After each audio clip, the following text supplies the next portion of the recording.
Subscribe করো maths and more চ্যানেলটিকে এবং বেল আইকনটি প্রেস করো সমস্ত লেটেস্ট আপডেট সবার প্রথমে দেখার জন্য। Hello friends, welcome to maths and more. আজকে আমরা যে বিষয়টা নিয়ে আলোচনা করতে চলেছি সেটা ক্লাস 11-এর প্রথম অংশ। তাহলে চলো শুরু করা যাক।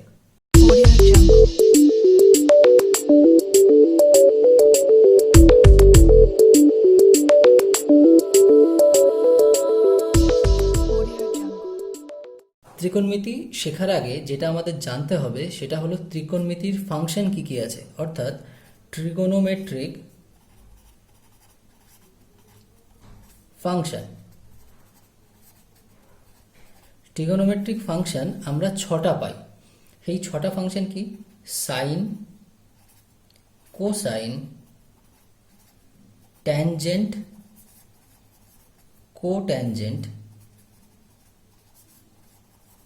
সেকেন্ড এবং কোসেকেন্ড। এগুলির প্রত্যেকটাকে আমরা শর্ট ফর্মে লিখে থাকি। কি কি? সাইনকে আমরা লিখে থাকি সাইন, বা আমরা যেটার সাথে পরিচিত সাইন এক্স বা সাইন থিটা। কোসাইনকে আমরা লিখে থাকি কস এক্স বা কস থিটা। ট্যানজেন্টকে আমরা লিখে থাকি ট্যান এক্স বা ট্যান থিটা অনুযায়ী। কোট্যানজেন্টকে আমরা লিখি কট এক্স বা কট থিটা। সেকেন্ডকে আমরা লিখে থাকি সেক এক্স বা সেক থিটা, এবং কোসেকেন্ডকে লিখে থাকি কোসেক এক্স বা কোসেক থিটা। এই প্রত্যেকটি ট্রিগোনোমেট্রিক ফাংশনের নিজস্ব একটি ধর্ম রয়েছে এবং পারস্পরিক সম্পর্ক রয়েছে। সেগুলো কেমন? সেই সম্পর্কগুলি হলো sine theta is equals to হয় 1 বাই কোসেক থিটা, এবং ভাইস ভার্সা আমরা কি লিখতে পারি? Cosec theta is equals to 1 by sine theta. ঠিক একইভাবেই আমরা লিখতে পারি tan theta is equals to 1 by cot theta, এবং cot theta is equals to 1 by tan theta. একইভাবে আমরা লিখতে পারি sec theta is equals to 1 by cos theta, এবং cos theta is equals to 1 by sec theta. এর সাথে সাথেই এই প্রত্যেকটি ফাংশনের মধ্যে এদের কমপ্লিমেন্টারি ফাংশনেরও অস্তিত্ব রয়েছে। অর্থাৎ আমরা জানি sine 90 degree minus theta is equals to হয় কস থিটা, এবং একই সাথেই কস 90 ডিগ্রি মাইনাস থিটা এটা ইজ ইকুয়ালস টু হয় সাইন থিটা। ঠিক একইভাবে tan 90 degree minus theta is equals to হয় কট থিটা, এবং cot 90 degree minus theta is equals to হয় ট্যান থিটা। একইভাবেই sec 90 degree minus theta is equals to হয় cosec theta, এবং cosec 90 degree minus theta is equals to হয় sec theta. এদেরকে বলা হয় কমপ্লিমেন্টারি অ্যাঙ্গেল। কমপ্লিমেন্টারি অ্যাঙ্গেল কারণ এরা একে অপরকে কমপ্লিমেন্ট করে। অর্থাৎ সাইনের কমপ্লিমেন্টারি ফাংশন হচ্ছে গিয়ে কস, ঠিক একইভাবে ট্যানের কমপ্লিমেন্টারি ফাংশন হচ্ছে গিয়ে কট, এবং সেকের কমপ্লিমেন্টারি ফাংশন হচ্ছে গিয়ে কোসেক। এতক্ষণ পর্যন্ত আমরা যা শিখলাম, অর্থাৎ এই সম্পূর্ণ বিষয়টি ক্লাস 10-এরই একটি অংশ। এবার ক্লাস 11-এর, যেটা যথার্থভাবেই ক্লাস 11-এই আছে, সেটা আমরা শিখব। সেটি হলো সাইন অফ ট্রিগোনোমেট্রিক রেশিও। আমরা যে কোনো একটি তলের 360 ডিগ্রি অ্যাঙ্গেলকে 4টি সমান ভাগে ভাগ করে নেব। অর্থাৎ এই ফার্স্ট 90 ডিগ্রি, এখানটা হলো সেকেন্ড 90 ডিগ্রি, এটা থার্ড 90 ডিগ্রি, এবং এটি হলো ফোর্থ 90 ডিগ্রি। এই 4টি ভাগকে আমরা আমাদের প্রথম ভাগটিকে আমরা বলবো ফার্স্ট কোয়াড্রেন্ট, এটি হলো সেকেন্ড কোয়াড্রেন্ট, এটি হলো থার্ড কোয়াড্রেন্ট, এটি হলো ফোর্থ কোয়াড্রেন্ট, বা বাংলায় আমরা যেটাকে বলবো প্রথম পাদ এবং দ্বিতীয় পাদ, তৃতীয় পাদ, চতুর্থ পাদ। এই 4টি কোয়াড্রেন্টের এটি হলো ফার্স্ট, সেকেন্ড, থার্ড এবং ফোর্থ। এই 4টি কোয়াড্রেন্টের জন্য আমরা যেটা শিখব সেই সূত্রটাকে বলা হয় অল সাইন ট্যান কস। এই all sine tan cos formula. এই অল বলতে আমরা বুঝবো যে 6টি ত্রিকোণমিতিক ফাংশনের সমস্ত ফাংশনগুলি এইখানটায় পজিটিভ। অর্থাৎ এই ফার্স্ট কোয়াড্রেন্টের মধ্যে সাইন, কস, ট্যান, কট, সেক, কোসেক প্রত্যেকের ভ্যালু পজিটিভ হবে, সেটা যে কোনো অ্যাঙ্গেলের জন্য। সেকেন্ড কোয়াড্রেন্টের মধ্যে আমরা শুধুমাত্র সাইন এবং এর অনন্যক অর্থাৎ কোসেক এই দুটোর মান পজিটিভ পাবো। ঠিক একইভাবে থার্ড কোয়াড্রেন্টে ট্যান এবং এর অনন্যক কট এদের মান পজিটিভ। ফোর্থ কোয়াড্রেন্টে কস এবং এর অনন্যক সেক এদের মান পজিটিভ। তাহলে আমরা দেখতে পাচ্ছি যে ফার্স্ট কোয়াড্রেন্টে সমস্ত ত্রিকোণমিতিক ফাংশনের মান ধনাত্মক, সেকেন্ড কোয়াড্রেন্টে সাইন এবং কোসেক, থার্ড কোয়াড্রেন্টে ট্যান এবং কট এবং ফোর্থ কোয়াড্রেন্টে কস এবং সেক। ফার্স্ট কোয়াড্রেন্ট বাদ দিয়ে অন্যান্য যে কোনো তিনটে কোয়াড্রেন্টের মধ্যে সেই দুটি বাদে বাকি সমস্ত ফাংশনের ভ্যালু হচ্ছে নেগেটিভ। অর্থাৎ আমরা এই ফার্স্ট 90 ডিগ্রি ছেড়ে যখনই 90 ডিগ্রি থেকে 180 ডিগ্রির মধ্যে যাব, সেখানে সেক, কট, ট্যান প্রত্যেকের মান ঋণাত্মক হবে। অর্থাৎ আমরা যদি লিখি ট্যান অফ 135 ডিগ্রি, আমরা সাধারণভাবে এর মান পাই -1। তাহলে এই 135 ডিগ্রি কোথায় আছে? 90 ডিগ্রি পার করে আমরা যদি 45 ডিগ্রি এগিয়ে যাই, তাহলে দেখব যে এখানটায় 135 ডিগ্রি পাচ্ছি, অর্থাৎ এই অ্যাঙ্গেলটি হলো 135 ডিগ্রি। ঠিক আছে, তাহলে সেইখানে ট্যানের মান, এখানটায় ট্যান যদি আমি নিয়ে থাকি, আমরা জানি সেকেন্ড কোয়াড্রেন্টে সাইন এবং কোসেক পজিটিভ, এখানটায় ট্যান নিলে সবসময় তার মান ঋণাত্মক হবে এবং সাধারণভাবেই তার জন্যই এর মান হয় -1। এটাকে আমরা মনে রাখবো all sine tan cos formula হিসেবে। ক্লাস 10-এ আমরা সাইন, কস, ট্যান, সেক, কোসেক এদের প্রত্যেকটি ফাংশনের 0 ডিগ্রি থেকে 90 ডিগ্রির মধ্যে যেসব মানগুলি আছে শুধুমাত্র সেই সব মানগুলি জানতাম এবং শিখেছি। অর্থাৎ 0 ডিগ্রি, 30 ডিগ্রি, 45 ডিগ্রি, 60 ডিগ্রি এবং 90 ডিগ্রি। এই 5টি মান ছাড়া অন্য কোনো মান আমরা বের করতে পারতাম না। এখন আমরা যে কোনো অ্যাঙ্গেলের ভ্যালু বের করব। আমরা যে কোনো একটি এক্সাম্পল নিয়ে দেখি। ধরো ট্যান 1050 ডিগ্রি। তাহলে ট্যান 1050 ডিগ্রির মান বের করার জন্য আমরা একটি নির্দিষ্ট মেথড ইউজ করব। আমরা প্রথমেই 1050 ডিগ্রিকে 90 এর গুণিতক আকারে লেখার চেষ্টা করব। অর্থাৎ 90 এর গুণিতক আকারে লিখে 1050 ডিগ্রি যতটা কাছে যাওয়া সম্ভব ততটা কাছে যাওয়ার চেষ্টা করব। যেমন আমি 1050 ডিগ্রিকে লিখতে পারি 90 ডিগ্রি ইন্টু 11, অর্থাৎ 90 ডিগ্রি ইন্টু 11 করলে আমরা পাবো 990, প্লাস এর সাথে যদি আমি 60 ডিগ্রি নিয়ে নিই তাহলে দেখা যাচ্ছে 1050 ডিগ্রি অ্যাঙ্গেলটা পেয়ে যাচ্ছি। ঠিক একইভাবে আমরা কি করতে পারতাম? আমরা 90 ইন্টু 12 করতে পারতাম, -30 করতে পারতাম। আমি সেভাবে প্রসেসটা দেখাবো। তাহলে 90 ইন্টু 11 প্লাস 60 ডিগ্রি করার পর আমরা ফার্স্ট যে প্রসেসটা দেখব সেটা হলো 90 ডিগ্রির সাথে গুণ যে সংখ্যাটা আছে সেটা জোড় না বিজোড়, অর্থাৎ এই সংখ্যাটি জোড় না বিজোড় সংখ্যা, এটা আমাকে দেখতে হবে। যদি জোড় সংখ্যা হয় তাহলে ট্যানের মতোই থেকে যায়, কিন্তু এক্ষেত্রে আমরা দেখছি বিজোড় সংখ্যা। তাই যখনই বিজোড় সংখ্যা পাবো তখনই যে কোনো ফাংশন তার কমপ্লিমেন্টারি ফাংশনে চেঞ্জ হয়ে যায়, অর্থাৎ ট্যান হয়ে যায় কট। এবং তারপরের স্টেপে আমরা এই 60 ডিগ্রি, অর্থাৎ এখানে যে অ্যাঙ্গেলটাই থাকুক সেটা প্লাস হিসাবে থাকুক বা মাইনাস হিসাবে থাকুক, আমরা সেই অ্যাঙ্গেলটাকে বসিয়ে দেবো। তাহলে এই অ্যাঙ্গেলটা হয়ে গেল কট 60 ডিগ্রি। কিন্তু এখনও আমরা জানি না যে ট্যান 1050 ডিগ্রি কোন কোয়াড্রেন্টে আছে। সেটা চেক করার জন্য আমরা কি করব? একটা ছোট কোয়াড্রেন্ট এঁকে নেব এবং তারপরে 1050 ডিগ্রি অ্যাঙ্গেলটা আঁকার চেষ্টা করব। সেটা করার জন্য আমরা কি করতে পারি? এখানে অ্যাঙ্গেলটা আছে 11 ইন্টু 90 ডিগ্রি, তাই আমরা 11 বার এইভাবে 90 ডিগ্রি করে গুনতে পারি বা 180 করেও গুনতে পারো তোমরা। কি করব আমি?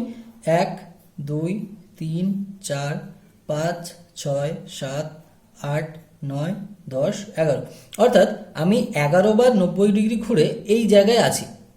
অর্থাৎ এরপরে এর সাথে যদি আমি 60 ডিগ্রি যোগ করি, এই অ্যাঙ্গেলটা যদি আমি যোগ করি এখানে, তাহলে আমরা এখানটায় পৌঁছে যাব। অর্থাৎ আমরা ফোর্থ কোয়াড্রেন্টে পৌঁছে যাচ্ছি। ফোর্থ কোয়াড্রেন্টে কস এবং সেক পজিটিভ হয়, তাছাড়া সমস্ত কিছু নেগেটিভ হয়। অর্থাৎ ট্যান ফোর্থ কোয়াড্রেন্টে নেগেটিভ হবে, তার জন্য আমরা এখানে কটের আগে এক্সট্রা একটা মাইনাস দেব।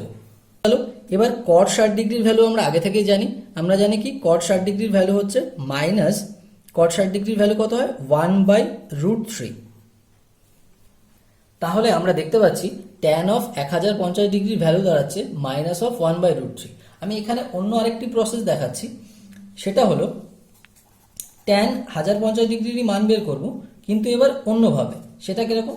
ট্যান আমরা আগেরবার বিজোড় সংখ্যা দিয়ে গুণ করেছিলাম 90-কে, এবার জোড় সংখ্যা মানে 12 দিয়ে গুণ করব। আমাকে কাছাকাছি ভ্যালু রাখতে হবে, অত্যন্ত বড় হয়ে গেলেও হবে না, আবার খুব ছোট হয়ে গেলেও হবে না। তাহলে 90 × 12 করলে আমরা পাবো 1080 ডিগ্রি। সেখান থেকে যদি আমি 30 ডিগ্রি বাদ দিই, তবে গিয়ে 1050 ডিগ্রি অ্যাঙ্গেলটা পেয়ে যাব। ঠিক একইভাবে আমরা এখানে দেখব এই সংখ্যাটা জোড় না বিজোড়। যেহেতু এখানে জোড় সংখ্যা পাচ্ছি, তাই ট্যান ফাংশনটা ট্যানই থেকে যাবে। আমরা আগেও বলেছিলাম যদি এখানে বিজোড় সংখ্যা পেতাম, তাহলে ট্যান ফাংশনটা তার কমপ্লিমেন্টারি ফাংশনে চেঞ্জ হতো, অর্থাৎ কট হয়ে যেত। এরপরে আমরা এখানে যে অ্যাঙ্গেলটা থাকবে সেই অ্যাঙ্গেলটা বসিয়ে দেবো। ঠিক আছে, তাহলে এখানটায় মাইনাস আছে বা প্লাস আছে সেটা দেখার কোনো প্রয়োজন নেই, এখানে যে অ্যাঙ্গেলটা থাকবে সেটাই এখানে বসে যাবে। এরপর ঠিক আগের মতোই আমরা কোয়াড্রেন্ট চেক করব যে এই 1050 ডিগ্রি অ্যাঙ্গেলটা কোথায় আছে। ঠিক একইভাবে যাব, এইভাবে 90 × 12 - 30, অর্থাৎ 1 2 3 4 5 6 7 8 9 10 11 12, অর্থাৎ আমরা এই পজিশনে আছি। যখনই আমরা এখান থেকে -30 ডিগ্রি করব, অর্থাৎ 30 ডিগ্রি বিয়োগ করব, আমরা চলে আসবো আবার এখানটায়, আমরা চলে আসবো তখন ফোর্থ কোয়াড্রেন্টে। ফোর্থ কোয়াড্রেন্টে ট্যানের মান নেগেটিভ হয়, তাই আমরা এর সামনে মাইনাস দেব। আবার তাহলে এই সিচুয়েশনটা আমরা কি দেখতে পাচ্ছি, ট্যান 30 ডিগ্রির মান আমাদের জানা আছে, তার জন্য আমরা লিখতে পারি ট্যান -tan 30 ডিগ্রির মান হয় -1/√3। তাহলে আমরা দেখতে পাচ্ছি যে এই দুই ক্ষেত্রেই ট্যান 1050 ডিগ্রির মান -1/√3 বেরোচ্ছে। যদি আমরা বিজোড় সংখ্যা দিয়ে গুণ করি এবং জোড় সংখ্যা দিয়ে গুণ করি, দুই ক্ষেত্রেই আমরা সেম ভ্যালু পাবো। এবং একইভাবেই যদি এখানে অ্যাঙ্গেলটা প্লাস থাকে বা অ্যাঙ্গেলটা মাইনাস থাকে, দুই ক্ষেত্রেই আমরা সেম ভ্যালুই পাবো। আমরা নিয়ে নিচ্ছি সাইন 660 ডিগ্রি। আমরা ঠিক একই প্রসেসে এগোবো। সাইন 90 আমরা কি করব, 90 এর সাথে কত গুণ করলে 660-এর কাছাকাছি যাওয়া যেতে পারে। আমরা এখানে নিতে পারি 7, তাহলে 7 9 63, অর্থাৎ 630 ডিগ্রি হয়। আমাকে এখানে গুণ যোগ করতে হবে কত, তাহলে 30। এরপর আমরা দেখব যে এখানটায় সংখ্যাটা জোড় আছে না বিজোড় আছে। এই ক্ষেত্রে সংখ্যাটা বিজোড়, তাই আমরা সাইনের জায়গায় সাইনের কমপ্লিমেন্টারি কি হয়, কোসাইন অর্থাৎ কস। এরপরে আমরা এই 30 ডিগ্রিটাকে বসিয়ে দেবো। এরপরে আমরা কি করব, কোয়াড্রেন্ট চেক করব যে সাইন 660 ডিগ্রি এই অ্যাঙ্গেলটা কোথায় আছে। ঠিক আগের প্রসেসেই আমরা এখান থেকে গুনতে শুরু করব। 7 × 90 + 30, 1 2 3 4 5 6 7। তাহলে আমরা এই সিচুয়েশনে আছি। এর সাথে যখনই আমরা 30 ডিগ্রি যোগ করব, আমরা চলে যাব ফোর্থ কোয়াড্রেন্টে। ঠিক আগের মতোই ফোর্থ কোয়াড্রেন্টে কস আর সেক পজিটিভ, তাহলে এখানে সাইন এবং কস প্রত্যেকেই নেগেটিভ হবে। যেহেতু সাইনে আমার অ্যাঙ্গেলটা দেওয়া আছে, তোমরা একটু খেয়াল রেখো, যেহেতু সাইনে অ্যাঙ্গেলটা দেওয়া রয়েছে তাই আমরা সাইনটা চেক করব। আমার অ্যাঙ্গেলটা কসে আসলেও আমরা সাইনটাই চেক করব। ঠিক আছে, তাহলে এক্ষেত্রে ফোর্থ কোয়াড্রেন্টে সাইন নেগেটিভ হয়, তাই আমরা কসের আগে একটা এক্সট্রা মাইনাস নিয়ে নেব। তাহলে আমি ভ্যালুটা কত পেয়ে যাব, -√3/2, যেহেতু cos 30 ডিগ্রির মান হয় √3/2। আমরা এইটিকেই আবার মাইনাস নিয়েও চেক করে দেখতে পারি, দেখা যাক তাতে কি সেম ভ্যালু আসে নাকি। সাইন 660 ডিগ্রি, একে আমরা কি লিখবো এবার, সাইন 90 ডিগ্রি × 8, তাহলে এটা 720 ডিগ্রি হয়ে যাচ্ছে। তাহলে এক্ষেত্রে আমাকে 60 ডিগ্রি বিয়োগ করতে হবে। তাহলে এক্ষেত্রে আমরা পেয়ে যাচ্ছি কি, জোড় সংখ্যা 90 এর সাথে গুণ আছে, তাই আমরা সাইনটাকে সাইনই রেখে দেবো। 60 ডিগ্রি ঠিক চলে আসবে আগের মতোই। আবার চেক করবো এই অ্যাঙ্গেলটা কোন কোয়াড্রেন্টে আছে। ঠিক একইভাবেই 8 × 90 গুনবো, 1 2 3 4 5 6 7 8 এখানে আছে। এই সিচুয়েশনের থেকে যখনই আমরা -60 ডিগ্রি করব, তখন অ্যাঙ্গেলটা চলে আসবে ফোর্থ কোয়াড্রেন্টে। ফোর্থ কোয়াড্রেন্টে সাইন নেগেটিভ হয়, যেহেতু সাইন নেগেটিভ তাই আমরা এক্সট্রা একটা মাইনাস নিয়ে নেবো সামনে। তাহলে সাইন 60 ডিগ্রির ভ্যালু কত পাচ্ছি, -√3/2। তাহলে আমরা দেখতে পাচ্ছি দুই ক্ষেত্রেই সাইন 660 ডিগ্রির ভ্যালু দাঁড়াচ্ছে -√3/2। আমাদের পরের প্রবলেমটি হচ্ছে tan π/12 × tan 5π/12 × tan 7π/12 × tan 11π/12 এর মান কত, এটা = কত দাঁড়াবে। অর্থাৎ এই যে π/12, 5π/12, 7π/12, 11π/12 এদেরকে যদি আমি ডিগ্রিতে কনভার্ট করতে যাই তাহলে আমরা কি নিয়ম জানি? আমরা জানি পাই রেডিয়ান হয় 180 ডিগ্রি। আমরা এই ফর্মুলাটা ইউজ করে এখান থেকে প্রত্যেকটাকে ডিগ্রিতে কনভার্ট করতে পারি, কিন্তু সেক্ষেত্রে প্রসেসটা অনেকটাই লেন্দি হয়ে যায়। তাই আমরা কি করব, এখান থেকে রেডিয়ানে রেখেই ভ্যালুটা বের করব। দেখা যাক কিভাবে বের করতে হয়। আমরা প্রথমত এই ছোট ভ্যালুকে অর্থাৎ π/12 ইন্টু ট্যান 5π/12 এদেরকে অ্যাজ যেভাবে আছে সেভাবে রেখে দিলাম। এরপরে আমরা যে বড় অ্যাঙ্গেলগুলো রয়েছে অর্থাৎ ট্যান 7π/12 এবং ট্যান 11π/12 এদেরকে ভাঙবো। কিভাবে? তাহলে ট্যান 7π/12 এর ভ্যালুটাকে আমরা কিভাবে লিখতে পাচ্ছি? Tan π/2 plus π/12। আমরা π/2 প্লাস π/12 এর লসাগু করলেই দেখতে পাবো তার ভ্যালু হচ্ছে 7π/12। ঠিক একইভাবে আমরা ট্যান 11π/12 কেও ভাঙবো, সেটাকে লেখা যায় ট্যান π/2 প্লাস 5π/12। এক্ষেত্রেও π/2 এবং 5π/12 কে যদি আমরা লসাগু করি আমরা পেয়ে যাব 11π/12। এখন এই প্রথম দুটো ফাংশন একইভাবে থেকে যাবে, অর্থাৎ ট্যান π/12 ইন্টু ট্যান 5π/12 ইন্টু এক্ষেত্রে আমরা দেখতে পাচ্ছি 90 ডিগ্রির সাথে গুণ রয়েছে 1, অর্থাৎ বিজোড় সংখ্যা, তাই ট্যানটা আমরা কটে চেঞ্জ করে নেব। এরপরে π/12 অ্যাঙ্গেলটি বসে যাবে। এবার আমরা চেক করব এই অ্যাঙ্গেলটা কোন কোয়াড্রেন্টে আছে। সেটা কি করে চেক করব? ঠিক আগের মতোই আমরা এখানে গুনবো 90 ডিগ্রি একবার, এরপরে প্লাস π/12 করার অর্থই হলো আমার অ্যাঙ্গেলটি চলে যাচ্ছে সেকেন্ড কোয়াড্রেন্টে। তাহলে সেক্ষেত্রে সেকেন্ড কোয়াড্রেন্টের ট্যান নেগেটিভ হয়, তাই আমরা এখানটা কটের আগে একটা এক্সট্রা মাইনাস দেব।